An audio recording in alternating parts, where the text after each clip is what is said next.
Opendoor just gave its investors one of the biggest gifts they could have asked for, closing Thursday's session with an incredible gain of more than 16%. The stock rose by 83 cents to finish the day at $5.96 per share. That's the highest close of the year and a level not seen in over 3 years. Even more impressive, the stock briefly broke into the $6 range with an intraday high of $6.07. This was no ordinary session. It wasn't just about a rally driven by momentum. It was a day filled with powerful signals, from leadership, from influential investors, and from the market itself, that point to a company in transition, powered by the conviction of its retail base and on the cusp of what could be a major transformation. Let's start with the stock action. After a softer aftermarket on Wednesday and some caution in broader markets, Opendoor came out of the gate Thursday with strength. Buyers stepped in early, quickly pushing the stock from the low fives into the mid-fives. By midday, momentum built into a surge that carried it through that critical $6 mark. Even though the stock pulled back slightly to close just under 6, the fact that it solidified above 550 and tested 6 is a huge technical milestone. For weeks, we've talked about 350 as support, then 4 as support, then 5. Now, 6 is the new test, and if Opendoor can build a base here, it opens the door for even bigger moves. But beyond the chart, the day was filled with substance. Interim CEO Shrisha Radhakrishna delivered a short but impactful 2-minute talk as part of Opendoor's new community initiative. In it, he reiterated the company's readiness to pivot, innovate, and transform the housing market. The message itself was simple, but the symbolism was enormous. For too long, Opendoor has been criticized for being opaque, for not communicating with investors, and for leaving the retail base in the dark. With the launch of community.opendoor.com earlier this week and now Shrisha's direct communication, the company is showing that it's listening. It's showing that it understands the power of retail, and that it's willing to engage in a transparent and accountable way. This new hub is more than just a website.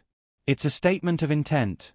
It's a way of saying that Opendoor isn't afraid of scrutiny, that it's ready to have an open dialogue, and that it recognizes the role retail investors are playing in its story.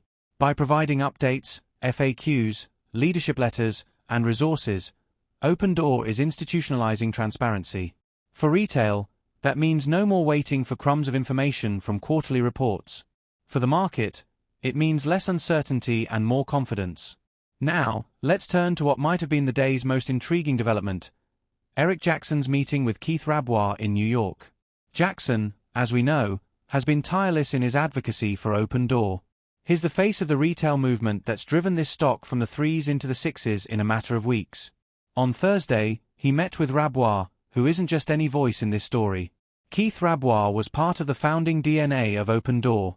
He was instrumental in its early vision and has remained a respected voice in the world of venture capital and technology.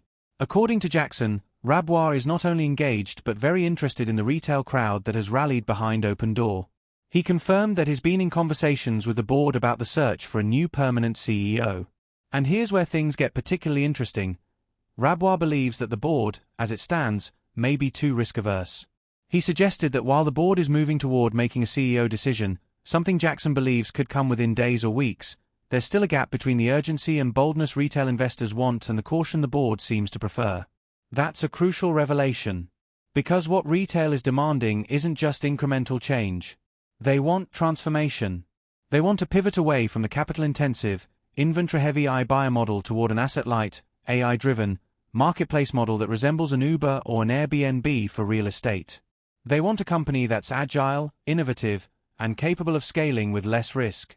Rabois seems to agree with that vision, but he also seems to believe the board isn't yet fully aligned with it.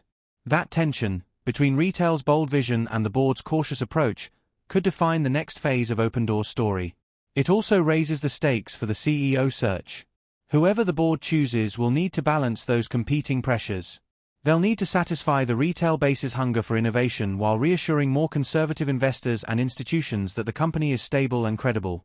It's a delicate balance, but it's also an opportunity. The right leader, with the right vision, could bridge that gap and unlock enormous potential. The symbolism of Rabois re-engaging here can't be overstated. For weeks, retail chatter has included calls for him to return to the board. His critique of the board's risk aversion suggests he could still play a role in shaping its direction, even if only from the outside. At a minimum, it shows that the retail crowd isn't alone in demanding reform. There are influential figures in the tech and venture world who see the same need for urgency. So, where does that leave us as we head into Friday? First, the technical picture is bullish. With 550 acting as firm support and 6 now tested, the stock has room to run. A decisive break above 6 could bring 7 into play, especially if volume stays strong and retail conviction remains high.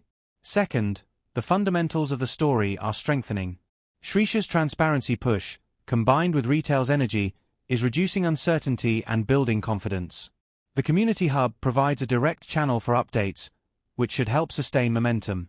Third, the CEO search looms as the next major catalyst. Jackson's comments that a decision could be days or weeks away mean the clock is ticking. When that announcement comes, it will either validate retail's vision or risk undermining it. The pressure on the board to get this right is immense. Fourth, the retail base is only getting stronger. The open army has proven it can absorb insider sales, brush off profit-taking, and maintain conviction through volatility. With new highs achieved and momentum building, retail investors are more engaged than ever. Finally, the presence of voices like Keith Rabois adds another layer. His critique of the board and his willingness to engage with retail reinforce the idea that this movement isn't just noise. It's a serious force that could reshape the company's future. In conclusion, Thursday was a defining moment for Opendoor. The stock delivered a massive gain, breaking into levels not seen in years. Leadership showed it's serious about transparency with Shrisha's message and the launch of a community hub. Eric Jackson brought Keith Rabois into the conversation, revealing both optimism and tension around the board's next moves. And retail investors once again demonstrated that their conviction is strong enough to carry this stock higher. As we move into the next session, the themes are clear. Watch the $6 level. Watch for updates from the Community Hub. Watch for any signals about the CEO decision. And keep an eye on how the board responds to the growing pressure for reform. Because if Thursday proved anything, it's that this isn't just another volatile stock. It's a movement, it's a story, and it's one that's still being written in real time. Opendoor heads into Friday not just with momentum, but with clarity, transparency, and a growing sense of purpose. The open army is expanding, the leadership is engaging, and the possibility of real transformation is closer than ever. That's what makes this moment so exciting. And that's why, as we celebrate this new high, the bullish case for Opendoor looks stronger than ever.